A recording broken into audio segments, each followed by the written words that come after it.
നമ്മൾ കണ്ടത് കടൽ എങ്ങനെ മണൽ കൊണ്ടുപോകുന്നു എന്നതാണ്. എന്നാൽ മനുഷ്യർ ഇത് വെറുതെ നോക്കി നിൽക്കുന്നു. ഉറപ്പായിട്ടും അവർ ചില മാർഗങ്ങൾ കണ്ടുപിടിക്കും.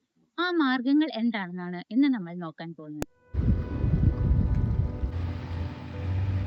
കടലിനുള്ളിൽ ഇത്രയും വലിയ പാറകൾ എന്തിനാ വെച്ചിരിക്കുന്നതെന്ന് നിങ്ങൾക്കറിയുമോ? ഇതാണ് ബ്രേക്ക് വാട്ടർ. തുറന്ന കടലിൽ നിന്ന് വരുന്ന തിരമാലകളുടെ ശക്തി ആദ്യം ഇവയാണ് കുറയ്ക്കുന്നത്. അതുകൊണ്ടാണ് ഹാർബറിലേക്ക് ബോട്ടുകൾക്ക് സുരക്ഷിതമായി എത്താൻ കഴിയുന്നത്. തിരമാലകൾ ഇവിടെ എത്തിയാലും ഇവിടെ മറ്റൊരു സംരക്ഷണം കൂടിയുണ്ട്. കോൺക്രീറ്റ് കൊണ്ട് നിർമ്മിച്ച ഈ സീ വാൾ. തിരമാല നേരിട്ട് കരയിനെ ഇടിക്കാതിരിക്കാനും ഹാർബറിനെ സംരക്ഷിക്കാനുമാണ് ഈ കോൺക്രീറ്റ് വാൾ നമ്മൾ ഉപയോഗിക്കുന്നത്. കോൺക്രീറ്റ് മാത്രം പോരാത്ത സ്ഥലങ്ങളിൽ ഇതുപോലെ പാറകൾ നിരത്തും. ഇതിന്റെ പേരാണ് റോക്ക് റിവേറ്റ്മെന്റ്.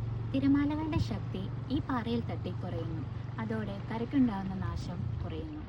എല്ലായിടത്തും പാറകൾ ഉപയോഗിക്കാൻ കഴിയില്ല. അങ്ങനെയുള്ളിടത്താണ് ഇതുപോലെയുള്ള ജിയോ ബാഗ്സ് ഉപയോഗിക്കുന്നത്. ഇതുപോലെ മണൽ നിറച്ചാണ് സിന്തറ്റിക് ബാഗുകൾ ഉപയോഗിക്കുന്നത്. കടലിൽ നിന്ന് മണ്ണ് ശാസ്ത്രീയമായ വീണ്ടും തീരത്ത് നിക്ഷേപിക്കുന്ന രീതിയാണ് സാൻഡ് നറേഷ്മെന്റ്.